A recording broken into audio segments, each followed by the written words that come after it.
What's good, people? Welcome back to Generation Genius, episode 40 something. I don't know. I never know the exact.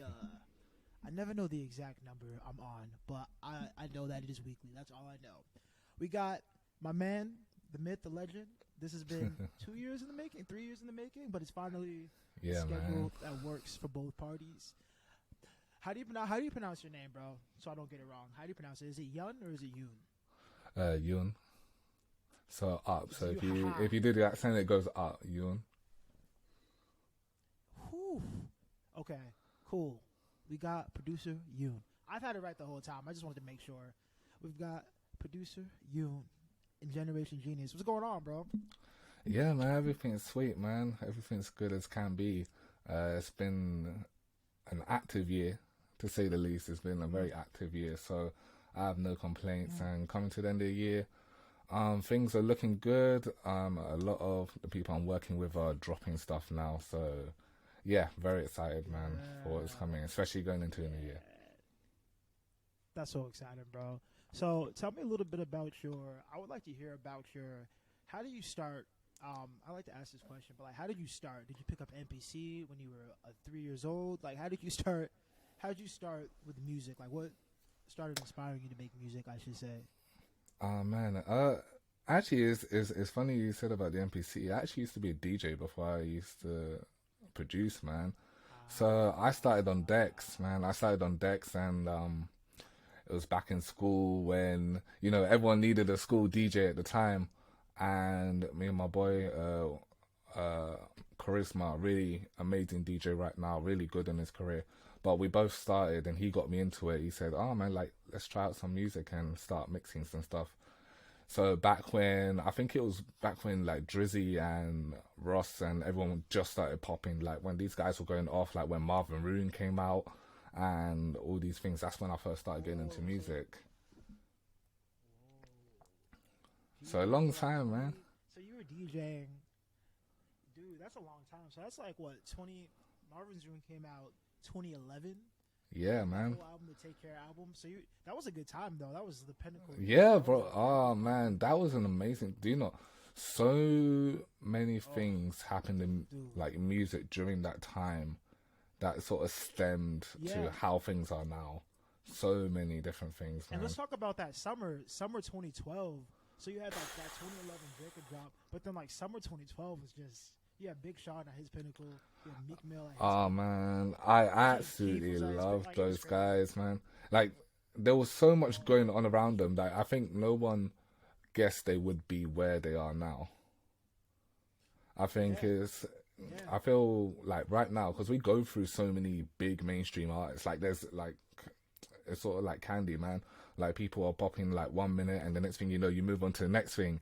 You're in the mix and match, and you're just taking bits. But back then, those guys really sort of solidified themselves.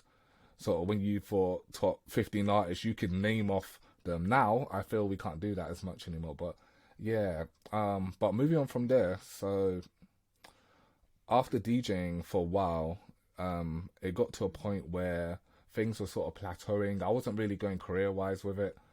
And then the same guy that I started with, he was just like, "Hey man, like, you should get into production." And I was like, "Oh no, man, that's not really me. That's not really my thing." And then I used to listen to like a lot of electronic music, because this is also when like Skrillex and stuff were like starting to come out the woodworks as well. So I listened to a lot of that stuff. Crazy time, man. And yeah, I slowly was out there popping at that time. Bro, Martin Garrix, like these guys were just starting out. Boya, RL Grime, oh man, crazy. Exactly, man. But yeah, I started producing back then, and I started doing it as a hobby. But I think the best thing about that time was when I first started producing back then, there was like the pure element of creativity, because I had no idea what I was doing. It was so, I remember it was so much fun back then. Not saying that I don't enjoy it now, I absolutely love it now. But back then, when you listen to certain things, you feel the full element of like creativity back then, and of someone just really doing something because they love it, because they enjoyed it. And I really enjoy producing.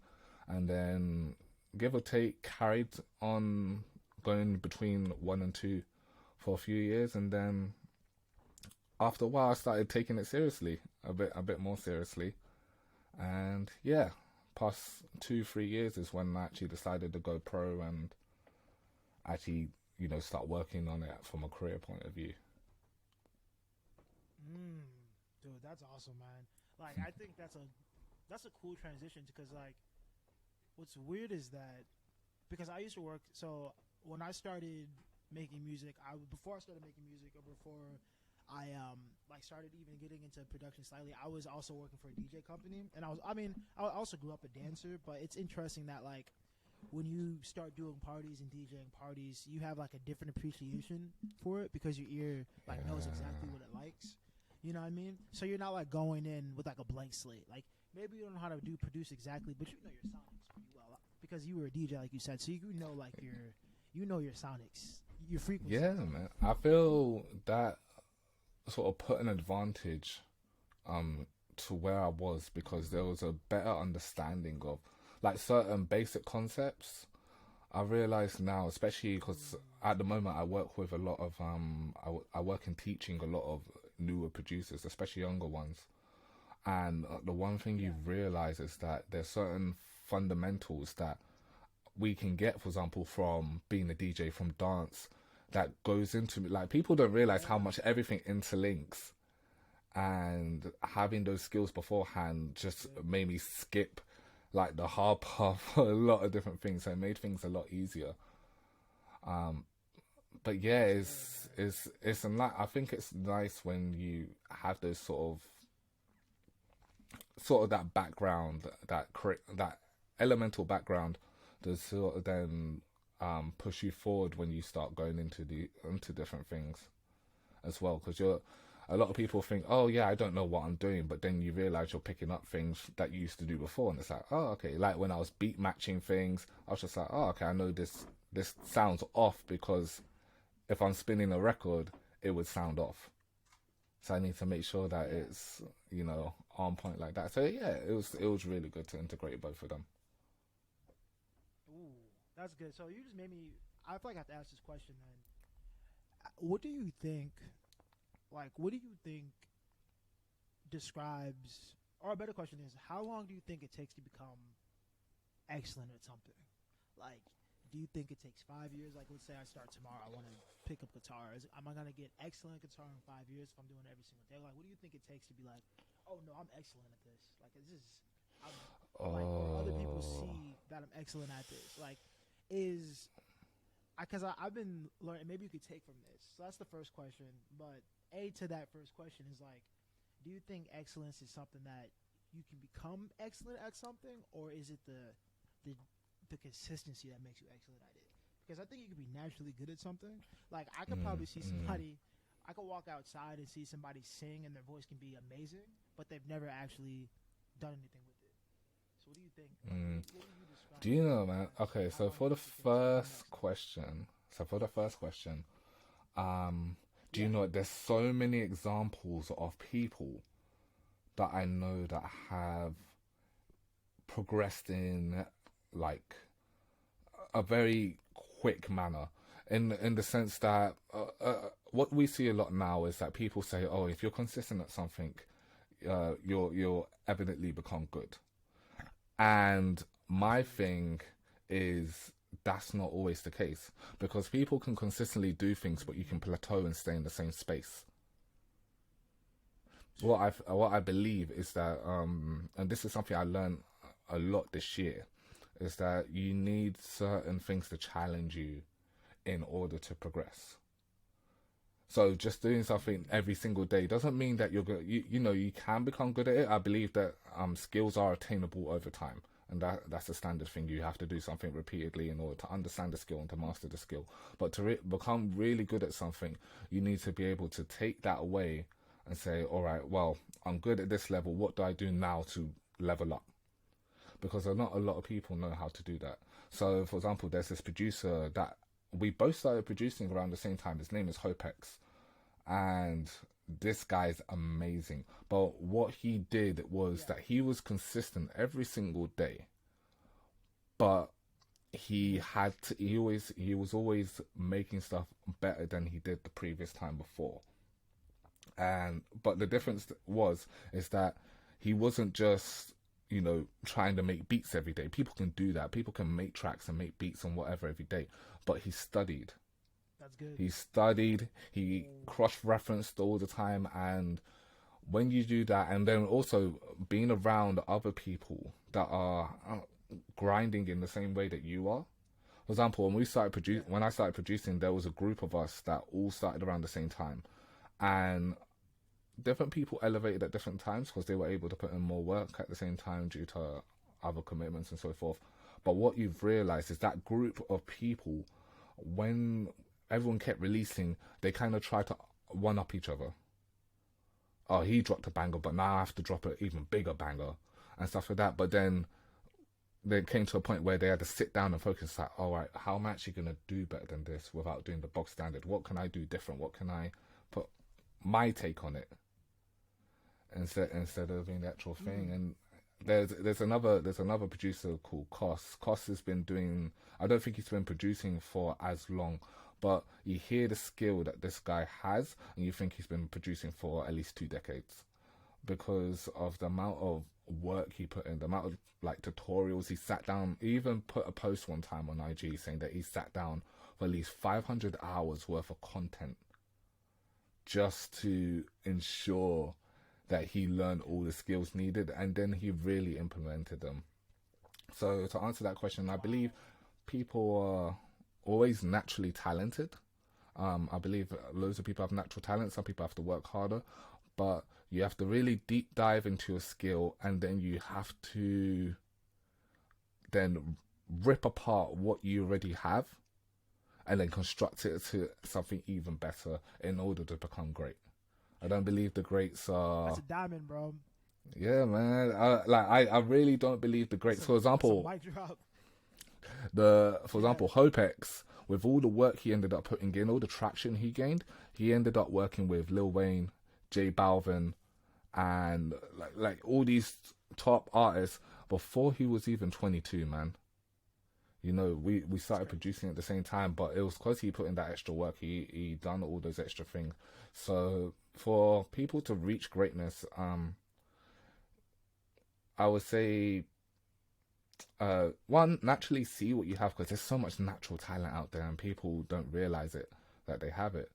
But then once you're there, you need to have people around you that will then sort of say, okay, it's good, but you can do better, and have them really tell you what to do better, not just be like, oh yeah, that's because what I see, especially on Instagram, man. Like, this is one thing I don't like about Instagram is whatever people do, they just drop fire emojis, right? They drop fire emojis, and to me, it's like, what is that emoji telling you? You know, it's not telling you as much, and this is why I feel a lot of people can't progress, because it's like, oh, all I see is fire emojis. Like, everything must be the best it can be, when it's not. You know, so people need to stop thinking that and then get the ones that actually sit down. Like, for example, for me, you know, I appreciate the love, I appreciate that show of support, but I'd rather get a really long message, you telling me it's trash and telling me where it's trash, so that I can go back and I sit down for 5 or 6 hours saying, okay, let me actually work on this, and so on. So yeah, man.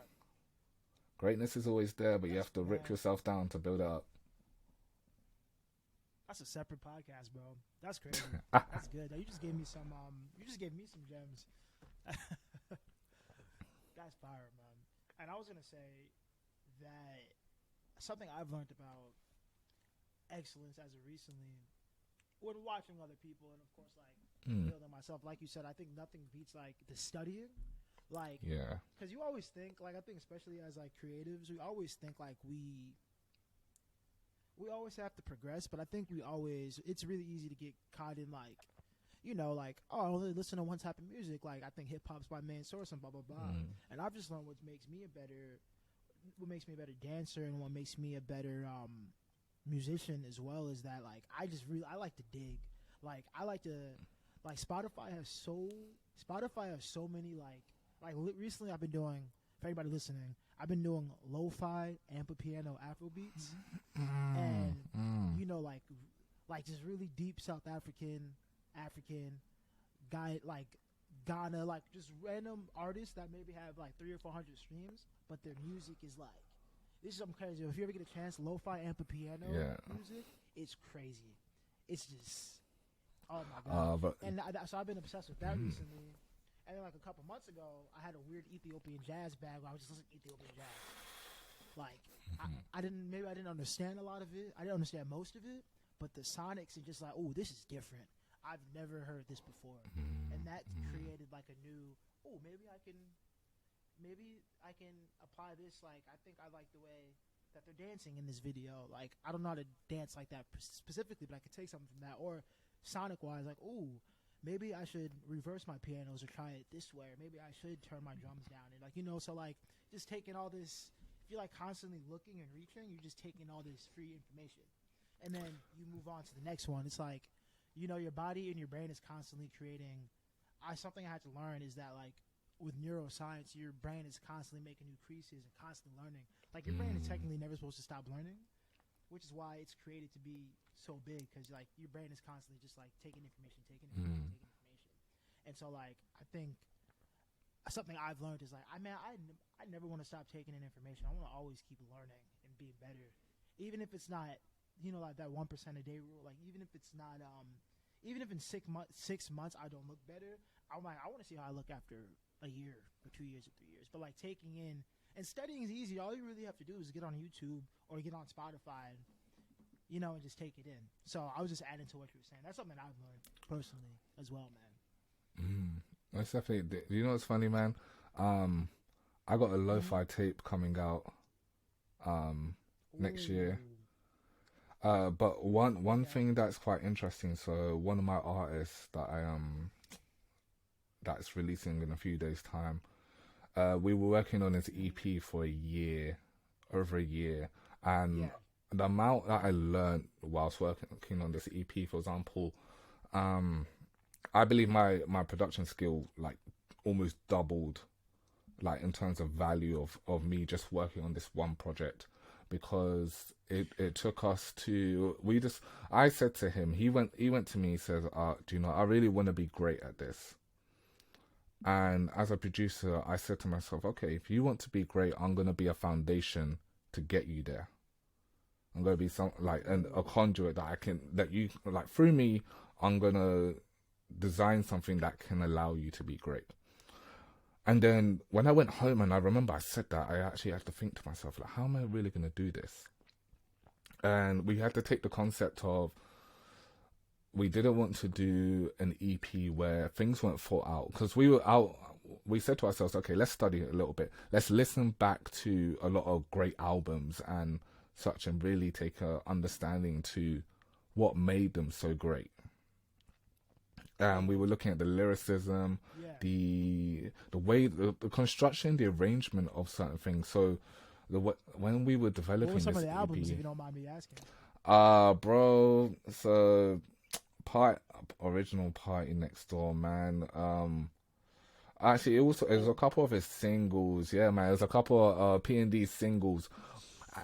Party Next Door. We were listening to who else? We were listening to Ross. We were listening to Lil Wayne, and then, do you know what, man? We actually went into like things like Erykah Badu and like really deep dived into like neo soul, but the other part we looked into was like house music. Dude. Yeah, man. Yeah, old school house. Like man. We were listening to a lot of that stuff, and then it was incorporating certain things. Like we have a track on there that has like no snare drums. It's got maybe a couple hi-hats only, and it was just it was stepping out of that mold. And for me, this was weird. Like being a hip hop producer, it was weird to go away. We did like odd sort of drum patterns as well, where you work on a 3 instead of a 4. You know, we had the different time signatures, and then we were thinking to ourselves, you know, let's make this even more dramatic. And then we started watching films. we started watching films and listening Yes, to sir. film scores. As I remember, a lot of my influence when I was younger came from a lot of orchestral style music, and I was listening to film. One film in particular, it was who was it? It was Bruce Willis. You know the series with Glass and Split and so forth. I forgot what the original film is Oh called. yeah. But his first one, I Yeah, listened to the Split. film score to that, and Yeah. it was like trying to take pieces of that as well, like hearing the amount of emotion that was built and well done. And then we were doing like one track in and one track out, because the concept of the EP was about him finding himself, and then it being a transition of what he used to be up until what he is directly right now. And to draw that concept in was quite, especially over 6 songs as well. Usually that stuff is for like an album, but we wanted to do it over 6 songs. So Powerful, man. yeah, it was just breaking that mold, because when we were listening to the old work by some of the larger artists now, they broke the mold when they were doing their stuff. It wasn't it weren't standardized things. You listen to a lot of Drake's old albums, the production styles that were on there, even the ones he does now, they're not standardized. They're not what you would expect from an artist like him. So that was what Cutting the keeps everyone on their frequencies, toes. Yeah. Yeah, yeah. Like the way like 40 and Drake, I listened to I even listened to it's not it's like 5 or 6 years ago. It's the album with One Dance and what else is on there? One Dance is on there. Controller's on there. That album, I think it was Live from the Six, Views from the Six. Yeah. Even that one, people can say what they want about Drake and how they feel about him. Production wise, I think 40 just does. 40 just always does something. His like he just experiments, and then it doesn't work, but then it does. Like you give it like a few weeks, and you're like, oh no, he's actually onto something. He was actually onto Most something. certainly, And I think man. like that's like you said, pushing that like mold of just like, yeah, if it doesn't work, well, we can just make another album. It's not that big of a deal. Yeah, You know man. what I mean? And so I like that you said that, like pushing the mold is really important. That's cool. How do you feel about like?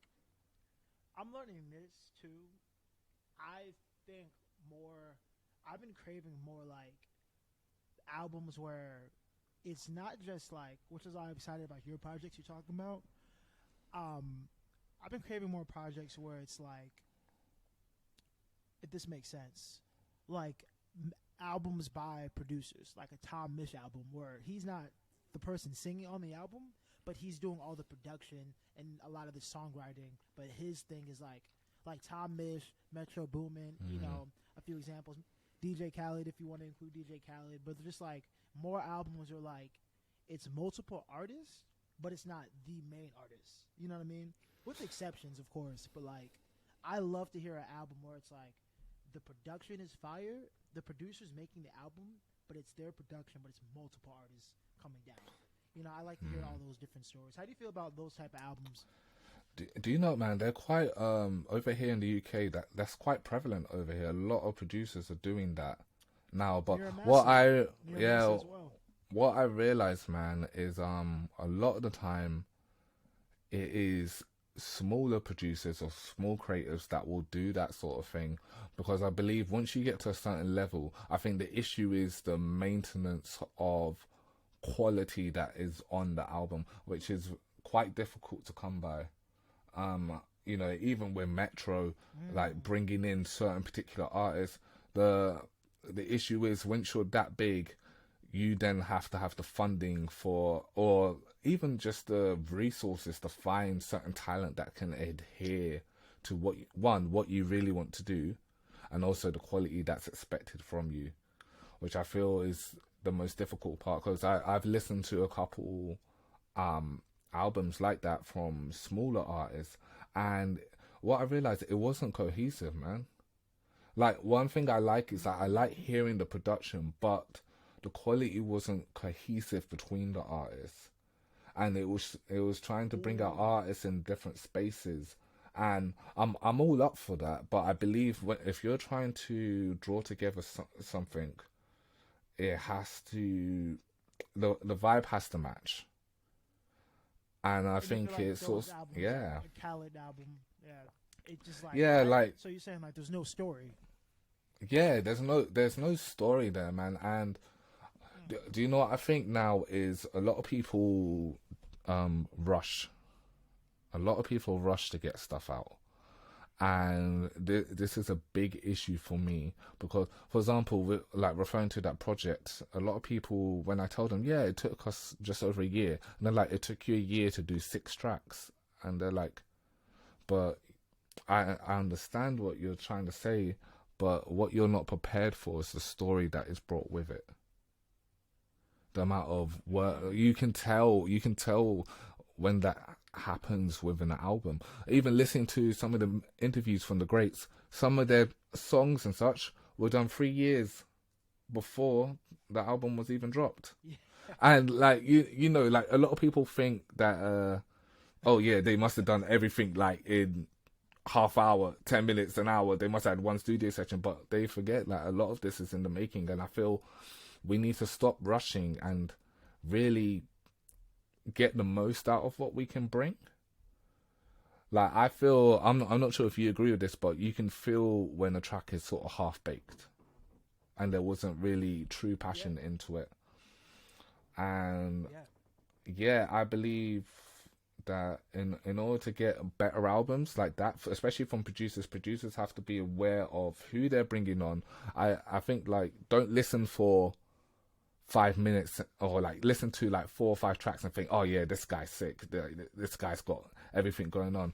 You have to deep dive into when you're doing these things in order to really add that value. I mean, it's all good, like, go ahead, showcase people, that's all great, but if you want to provide sort of legacy grade stuff, you have to really be able to really pick who it is that is going to be coming down that path with you and really deliver, you know?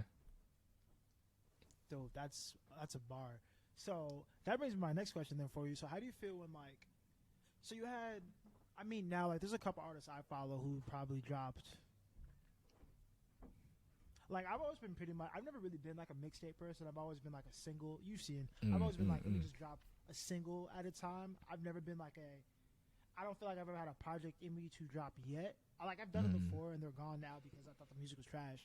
But I definitely agree with you in that sense of, like, if you're going to drop a body of work and it's legacy driven, it should definitely be that. And taking your time, like you said, which is something I've been more conscious of lately. Which is why I had talked about the tangent. Like, I may not drop anything for like the next 6 months. I think I really want to, like, you know, push other content out. But as far as music goes, I'm like, I think I want to, like, do some reconstruction. And I agree with you saying, like, the reconstruction and, like, hey, it's okay to, like, work, but not always be ready to, like, drop everything. And so how do you feel about, like, you've got artists that drop like 10 mixtapes a year. You know what I mean?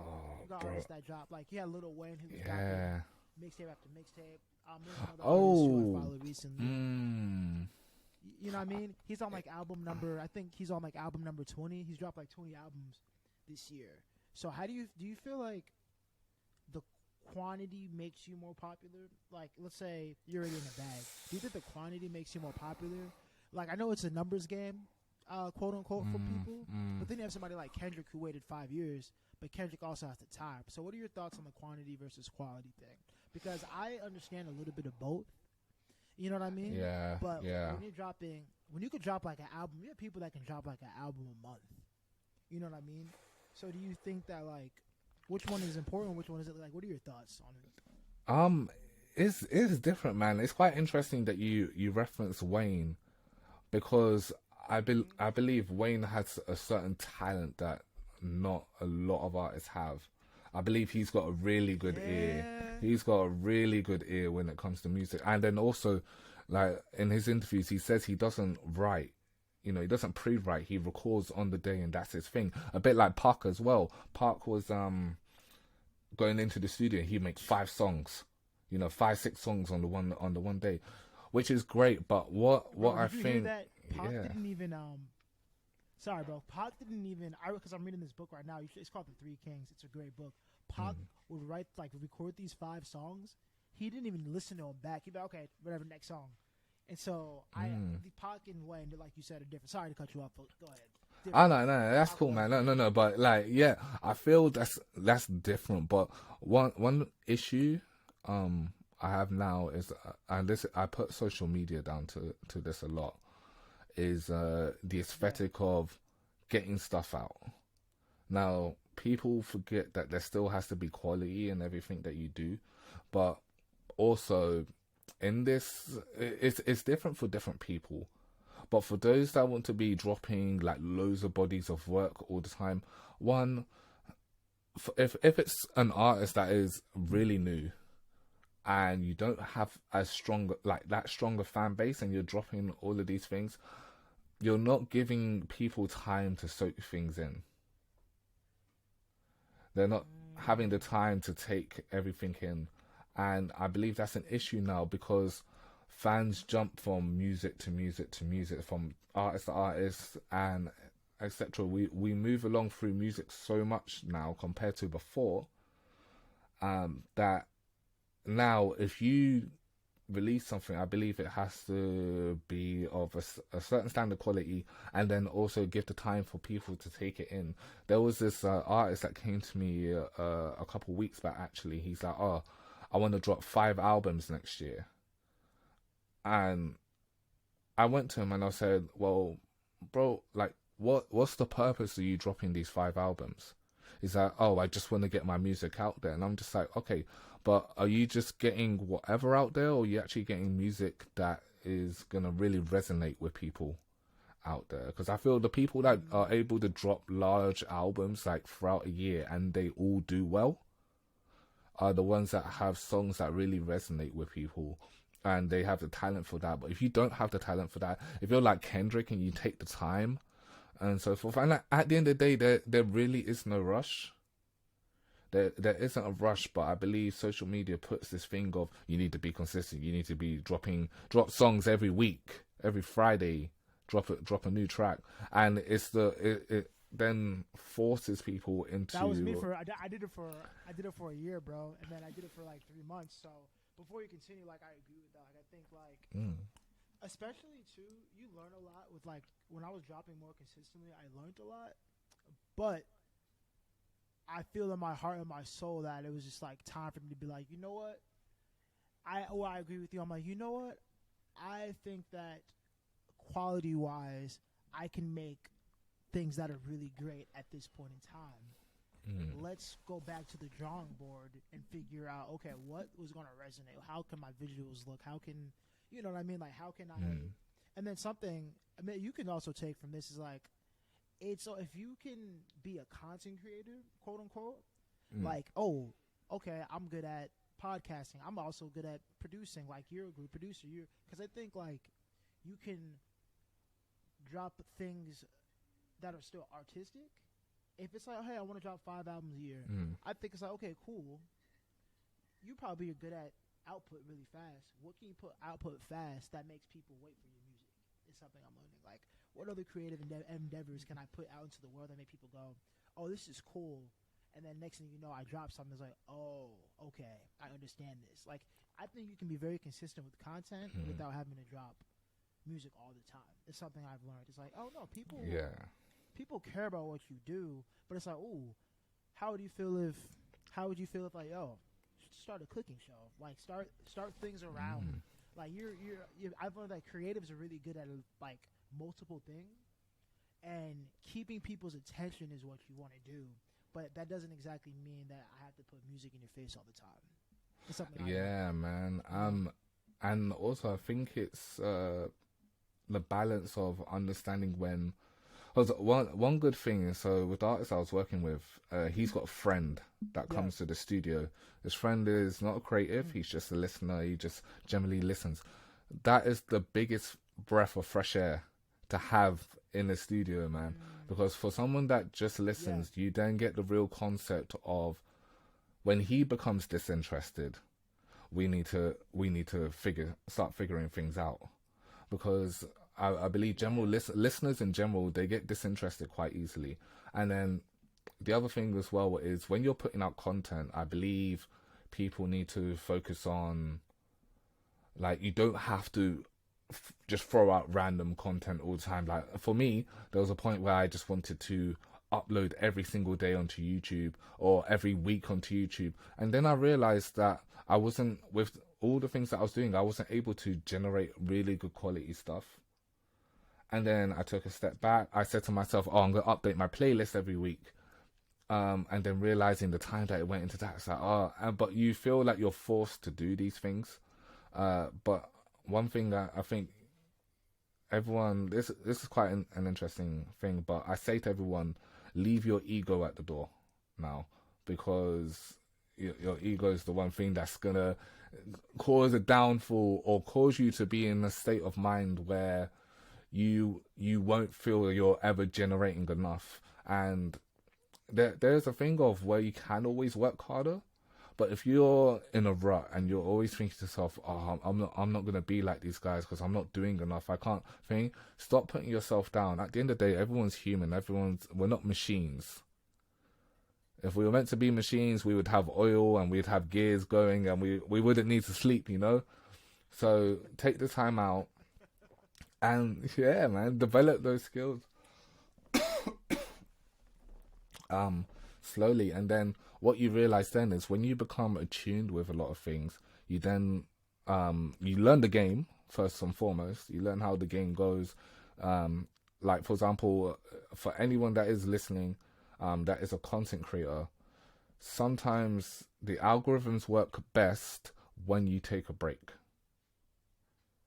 So a prime example is TikTok. If you do not post on TikTok for, let's say, a period of 3 or 4 weeks, when you do post again, TikTok will push your workout to whoever.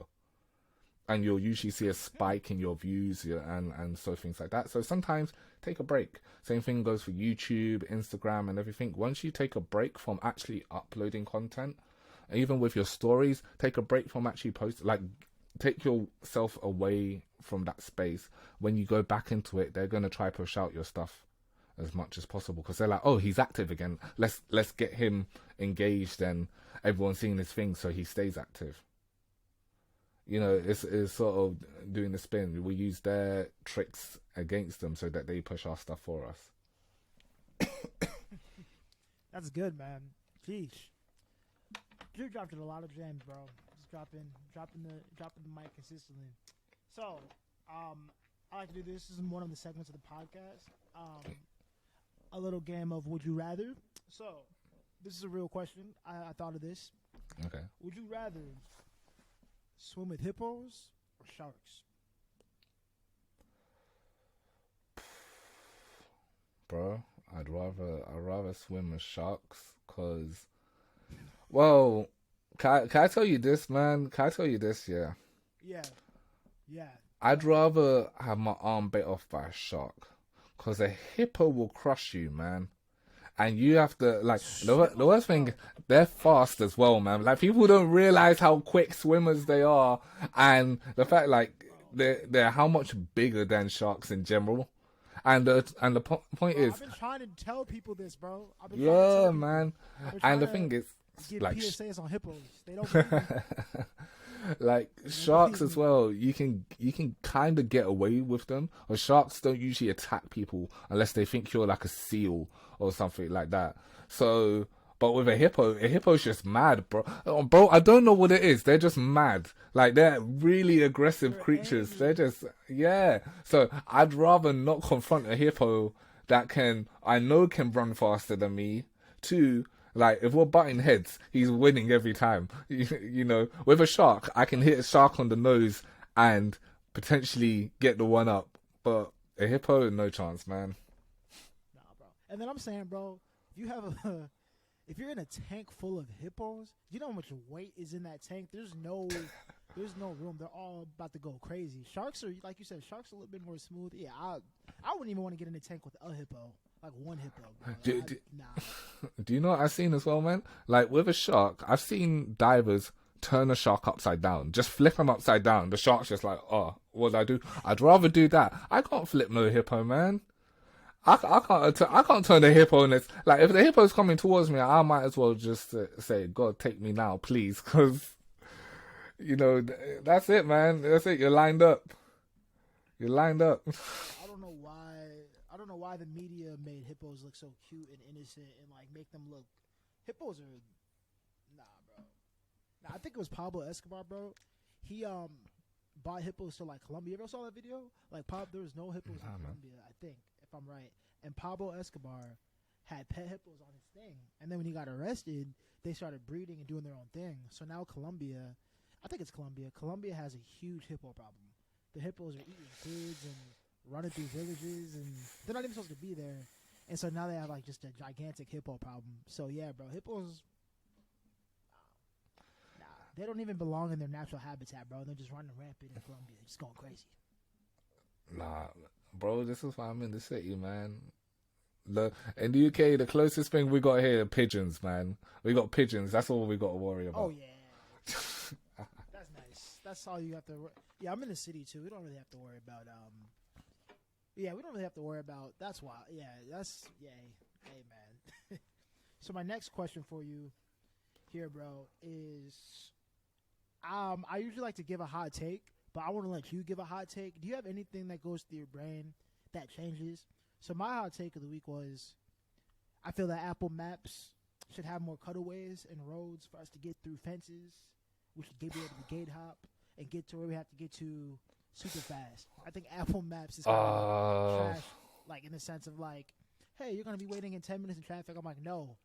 I pay for this iPhone. I pay for this technology. Apple Maps should be able to let me cut through the yellow brick road and let me do what I have to do. That's all I'm saying. Like, I feel like Apple Maps never gets me where I have to go fast enough. Oh man, do you know what, bro? I wish so. For the viewers, if my producer name is Chinese, right? I used to live in China. Yep. Now, the one thing people don't realize is when you're from, like in England, our roads are short, right? Our roads aren't that long. So when you look on the map, it's like, oh, you know, I can guess that will take me 5 minutes to walk down. Bro, when I went to China, I looked at the road and the same thought concept stayed in my head, and I didn't realize that my 5 minutes at home is 25 minutes there. So the same space it looked on my phone, I thought, oh yeah. I remember one time I started walking and I was like, well, bro, like, I'm looking on the map and I'm looking at where I'm walking and the dot hasn't moved, man.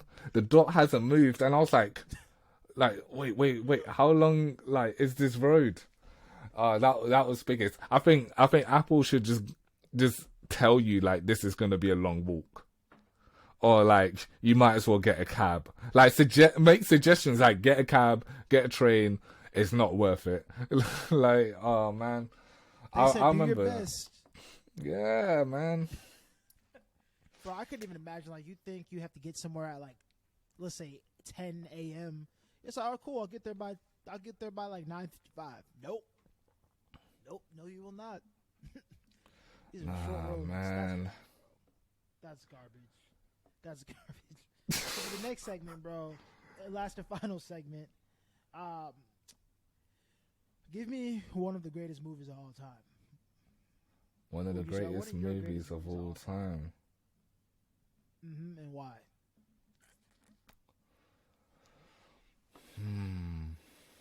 I think for me, man,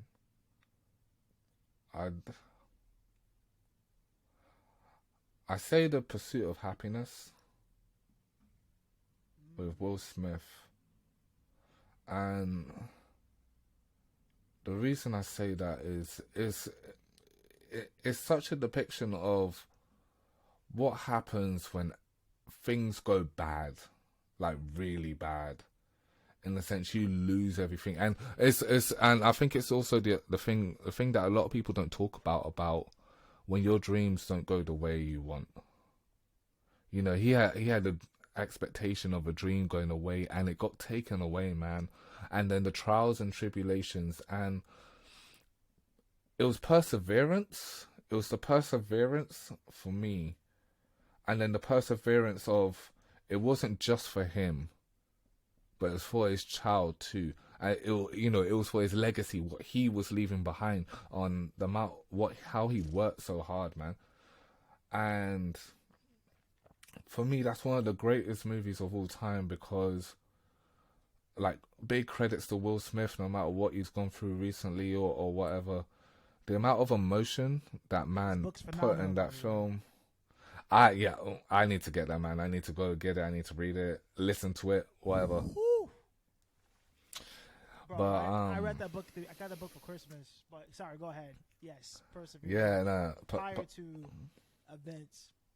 Yeah, and like, even for myself, man. Like, for example, I went to university, right? And I left university with a 2-2. I'm not sure about the grading system for where you guys are, but that's like lower level of like a degree. It's about the same. Yeah, it's about a lower level. Yeah, so it's a lower level on the degree that you can get without just passing. And I remember when I left uni, man, I just thought to myself, I had the depiction of, oh yeah, I'll go to uni, and then when I leave, I can easily get a job. And for months, bro, nowhere would take me. They said your grades aren't high enough. You're not to the standard that we were set. And things were getting bad to the point, man. I believe, bro, up until now, I did about over 1,000 job applications, man. Over 1,000. To then be rejected by all of them. To go to final interviews and be rejected, and not on the grounds of whether I was good or not. But just on the grounds like, oh, you just don't fit our bill. And I remember it took me a good while, man, to get over that. Like, even I'll say even now, I still get episodes of where I try to get over that, of being in a space of, I know I'm good at what I do. I know that I'm really well versed and such, and then to be told by, or not, the feeling of not being wanted and not being able to pursue such a dream. Yeah, man. But then, going back to the film, it's about really taking things into your own hands and passing by. Like, the world doesn't stop moving if we stop. It will keep going. That's what I say to everyone. I say, we can be mad for 5 minutes, but after you're mad for 5 minutes, you go ahead and you keep pushing. You keep doing what you have to do. You keep writing that song. You keep reaching out to people. I remember, man, I wasn't getting any work. And then I ended up going freelance because I wasn't getting any work. And they said, you don't have enough experience. So I said to myself, all right, let me go out and make my own experience then. Let me go out yeah, man. So I remember I had no job, I had no income or anything. I was walking to different businesses, offering services, doing them cheap, trying to give them stuff. So I could put it. Do you know what the worst thing was? At the end of the day, it was for me to put stuff down on my CV so I can then go work for somebody else. And it was this thing of, and then I ended up doing loads of jobs, man. And do you know what the worst part was there was a point where I ended up training. I had never worked for a company before. I'd only worked for myself up until this point. I ended up training people that left university to then work for a company to do the job that I'm doing now. And the contradiction there for me was, they were in the space that I wanted to be in, but now they're being trained by me, who was never given that chance. And then, for me, like, I have nothing, but this is the other thing about, you can't let everyone hold your hand. Like, what I realized with a lot of people that go into like corporate jobs or such, when you're training, when you're learning and such, your hand is held. They'll hold your hand so you don't go off and explore yourself. You stay within the brackets. And this isn't for all things. This is for like things where there's certain progressions that you can get by yourself. In certain places, like for example, my girlfriend, she does engineering. And there's certain things she has to learn, which essentially she can't just go along and teach herself, But for the things that you can teach yourself, the things that you can learn and do by yourself, a lot of these companies, these corporations, they hold you by your hand and say, yeah, we'll let you go through our training program, and we keep you on that leash, we keep you on that salary, we keep you in that place, and you'll learn up to what. And then the others that have to, when you have to work for yourself day by day and really put out and everything, it's at that point that you realize the value that you have from yourself. That's why, like, now if I go for an interview, because I'm still looking for work in that sort of region, and so on, but Gotcha. I now understand the level of what I can bring to the table. So if I get a rejection, I'm just like, Say that one more time, bro, for the people that didn't hear that. Say that one more time. Man. Say it one more time. I know what I bring to the table, man. If someone rejects me, I'm like, cool. Woo. I'm like, cool. That's good, because I know what you're missing out on. I know what you're missing out on. Hold up.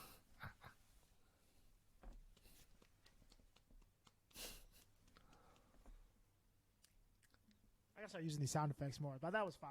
I should have been doing this the whole time, adding claps. Oh, man. Doing that the whole time. Hold up.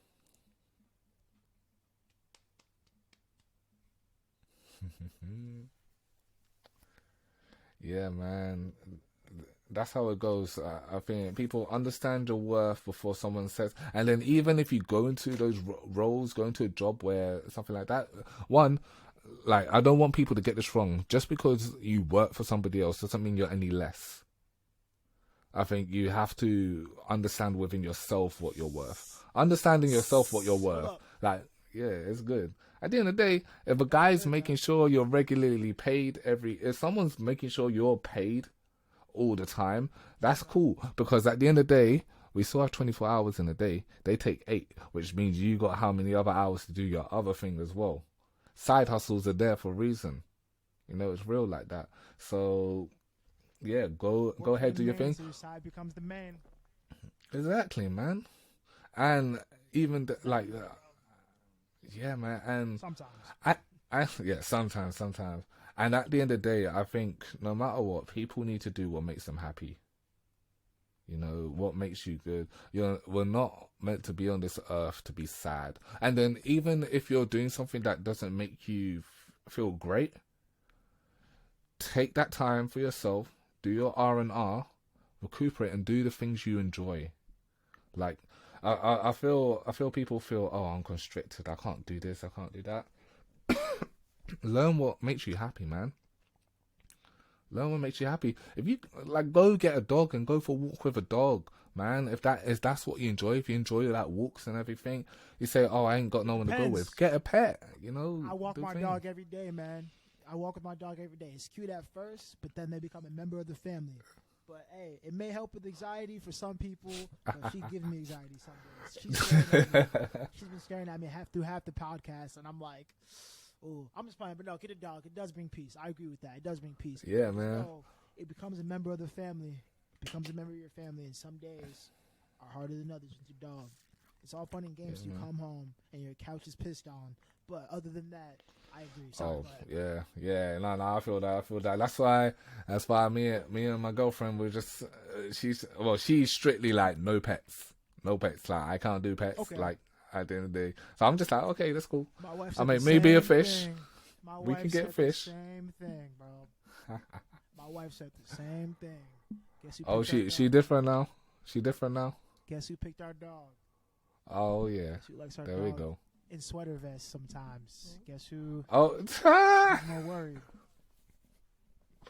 ah man, it ends up like that, man. It ends up like that. I wanted the dog, but it switched up emotionally. But yeah, but hey, man, don't. If your girlfriend's saying she doesn't want one, go to that shelter, man. Go to that shelter. It's gonna be a little pit bull. No, that's what I'm saying, man. That's what I'm saying. Then the game will be over. The game. Oh yeah. My wife's staring at me and talking to me. I didn't even realize she was on the couch.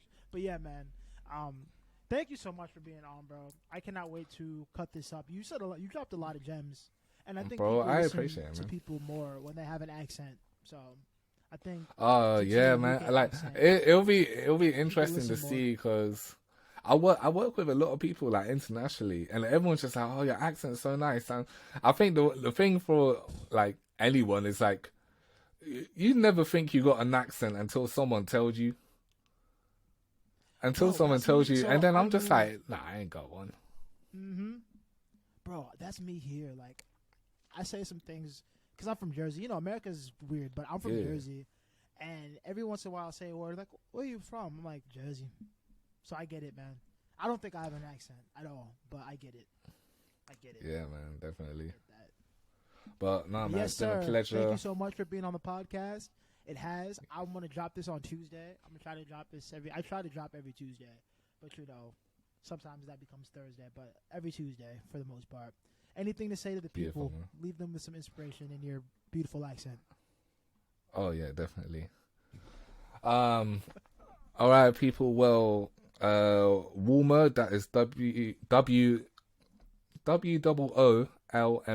is dropping his debut EP on the 21st.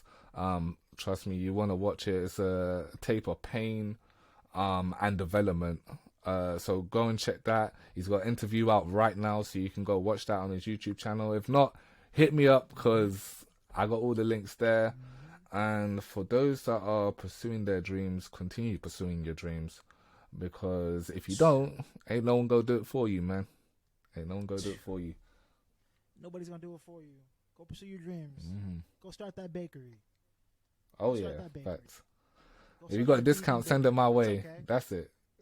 We got discounts for the vegan bakery you want to start. Send them his way. We don't all like Yeah, vegan man. food. Sometimes vegan cookies are trash, but it's okay. Start that business. There's a niche. Yeah, There's a niche for it. yeah, definitely. But yeah, love for All this, right, bro. Ah, man. Yes, sir. I'll Thank catch you you so in the much next for one. finally being on, bro. Most definitely, man. Peace, bro. I'll catch you Yes, next sir. time. Peace. Have a good one. You too.